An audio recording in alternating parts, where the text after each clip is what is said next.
Takže streda 5.6.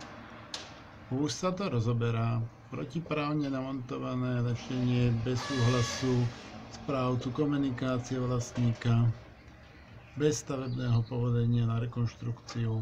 To všetko sa potvrdilo.